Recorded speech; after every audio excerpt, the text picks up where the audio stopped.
In this video, let's look at what 80s kids got away with. First up, we ate loads of sugar. If I go to a kid's birthday party these days, it's full of carrot sticks and apple slices. Back in my day, birthday parties were about cake and sausage rolls and candy. Lots and lots of candy, without a single vegetable in sight. And then, in case you didn't get enough sugar on the day, you were given a little bag of candy to take home with you to eat. You might have a stomachache later, but it was totally worth it. Candy wasn't just for birthdays.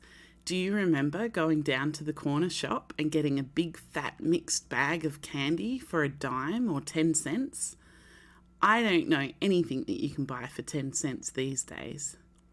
And what 80s kid doesn't miss Saturday morning cartoons with a big bowl of sugary cereal in front of the television? Nothing like a big bowl full of sugar to make our cartoon friends seem brighter and happier on the screen.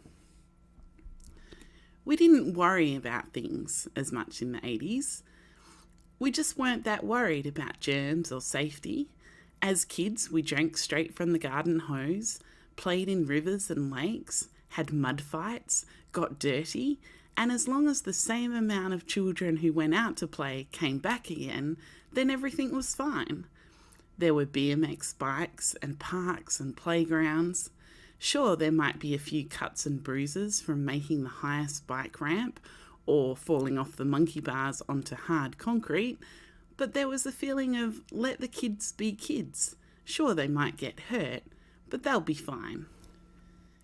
Seatbelts weren't widely used, and as a kid you might even sit on your parents' lap in the car, even help drive the car if you were lucky. We all piled into the back of pickup trucks or the back of station wagons for car trips. My family went on camping trips with other families. The folks sat around drinking and eating, while us kids took off into the bush to find our own adventures.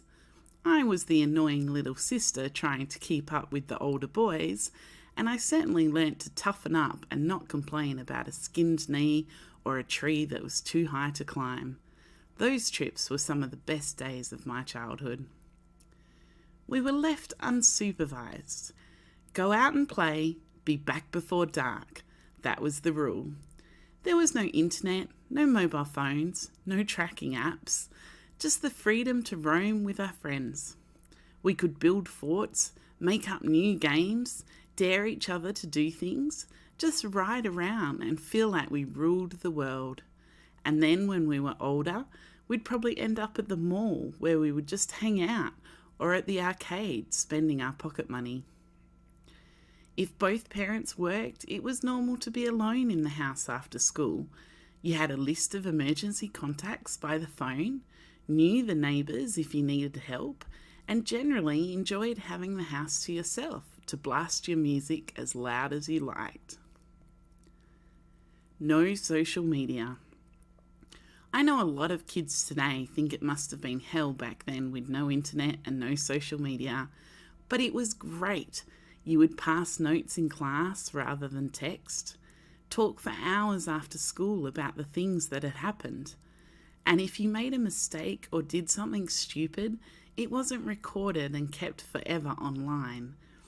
We also didn't have to worry about comparing ourselves to other kids online who only show pictures of the best things in their life.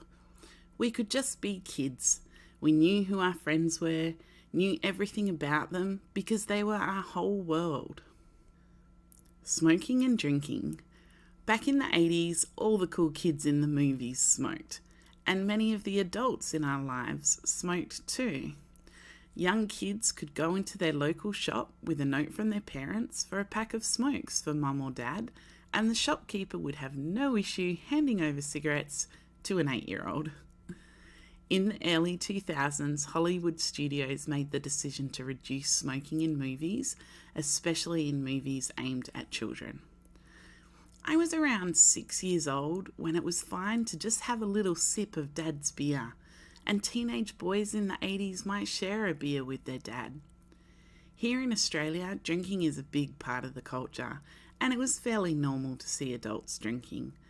In fact, I think my parents partied more in the 80s than I ever have. R-rated activity. Many 80s kids loved to try and sneak into R-rated movies. R-rated movies were often more strongly guarded than buying cigarettes. In the early 80s, there was only PG and R ratings, so a lot of the PG movies had adult humour and even nudity. It wasn't until 1984 when Red Dawn was released and was the first movie to have a PG-13 rating. As for teenage sex, I'm sure it's much the same through the generations. However, people in the later 80s and 90s were living with the fear of AIDS. Though I will give a shout out here to an Australian 80s icon, which is the panel van, also known as the sin bin or shag and wagon, due to the fact that there was enough room in the back to lay down a mattress. Let's just say you wouldn't want your teenage daughter going out with a guy who drove one of these.